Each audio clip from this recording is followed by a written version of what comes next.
They never came back there and asked you if you want anything else. They gave no water bottles. They give you a glass of water. The water looks like it's from fucking Newark, which it probably is. This is the thing. You could see it like fucking, like when water has oil on it, you could see like vinegar and oil. It layers like that. That's how the fucking water looked. So guys, again, I'm not going to call anybody. I'm not going to rat nobody out. I just made a decision. I'm not flying for a while until 20,000 of us get together and sign a fucking petition or something. And I'm not even thinking about me. Guys, I don't need to go anywhere. I don't really give a fuck what's going on anywhere.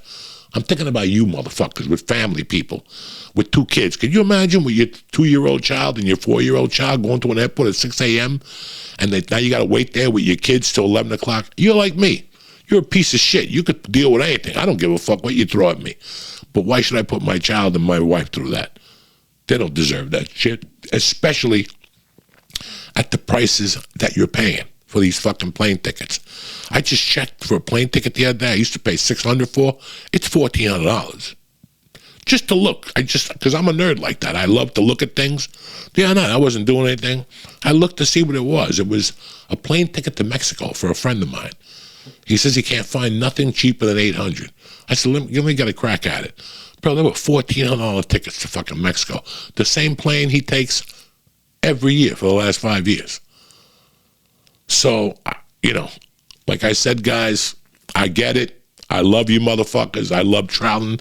I've been doing it for fucking ever, but not anymore. I'm giving it a break. In fact, my wife even told me, she goes, after that story, we're driving to Nashville. We'll take our time, 3 hours a day, 4 hours a day. I don't give a Frenchman's fuck.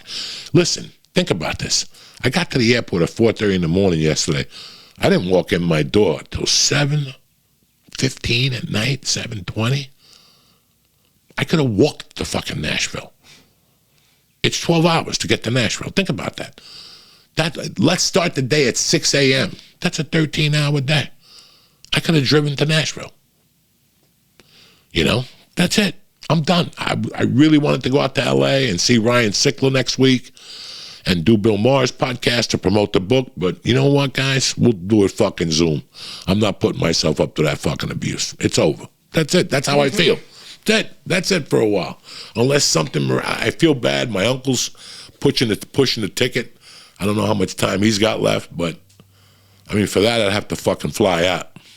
And the one thing I liked about the Rogan podcast this week that I got to tell my side of the Xanax thing. I fucking loved it. And I'm getting a lot of emails from people about it that they didn't know what was going on, that they got hooked on them and they went through the same thing. I'm happy I got to tell that story. I'm really happy because it set my life, it destroyed my life for 2 fucking years, guys. Rogan was talking about Jordan Peterson, how it destroyed him. There's a thing, I think it's called echinacea, that you get after you stop taking those things. That is basically the worst feeling I've ever had in my fucking life. I can't just...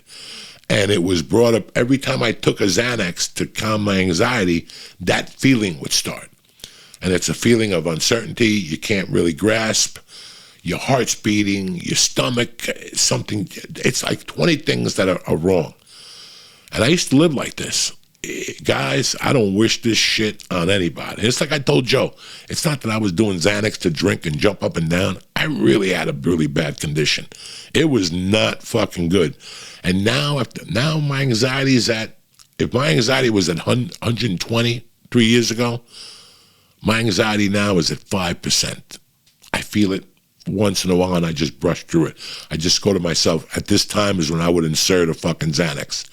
These times when I feel this way, but that echinacea, I don't want to wish that on anybody because you destroyed your central nervous system. And when your central nervous system is down, you don't want to experience that. After I went through what I went through, I actually dove into this fucking whole thing and I realized that Xanax is just a 2-week prescription until they find what's going on with you. It's just a little Band-Aid for a few weeks. Anything after that, you're just fucking killing yourself to live. My sister, one of my tightest friends in the world, has taken a Xanax every day for 50 years to go to sleep. and she's had no problems. So everybody's built differently. My other buddy went through what I went through, didn't know he was going through it, fucking went to see 80 doctors to take care of the feeling, and it was like me, some assistant to the doctor figured it out. Well, you still taking the Xanax? Yes, I am. Well, that was 2 years ago. Like, that's how I discovered it. The lady just said, you still taking the Xanax? Yeah. That was 12 years. You've been taking Xanax for 12 years ago? No. She gave it, they prescribed it to me in 2012. I started eating it heavy in 2018, 2019. And then the pandemic came and I went off the fucking rails. And I'm also happy I did the Rogan podcast because I realized the fear I had was that LA before we left. I didn't remember it. When Rogan said that he had his liberal friends calling him to borrow guns, I thought about that. Everybody was calling everybody to borrow guns. Everybody. People would you have an extra gun I can carry? Everybody. That's how scary it was. And I thought for sure, I had a front door with a fucking glass on it. I would sit there at night with a gun.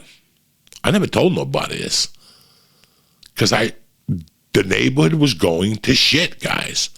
When you smoke pot with somebody 3 nights a week, and I would meet this girl in my office, Sophia. I would meet Sophia. She's my best friend in L.A. I would meet her at my office, and we'd smoke dope. When the pandemic came, we didn't want to be in close quarters, so I would meet her outside behind 7-Eleven. One night, we heard gunshots that were fucking 100 yards away from us. You know how many times I heard gunshots in the valley? I was hearing, before I left the valley, I was hearing gunshots 3 or 4 times a day. 3 or 4 times a day. I was telling my wife this morning that before we left, there was a feeling of creepiness. It felt CIA-induced. It was shit that you couldn't imagine that you were seeing.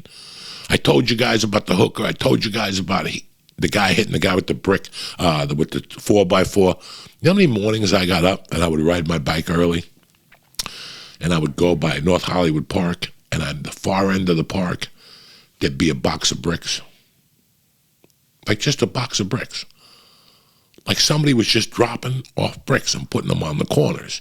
Who the fuck was doing this? That was happening all over the place. Who the fuck was doing this shit?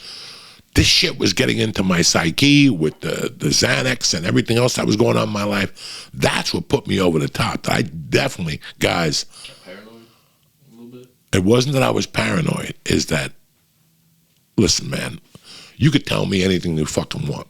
Those people that tell you, don't go down there. You could tell me whatever you want. Until I make an assessment of it, that's what it is,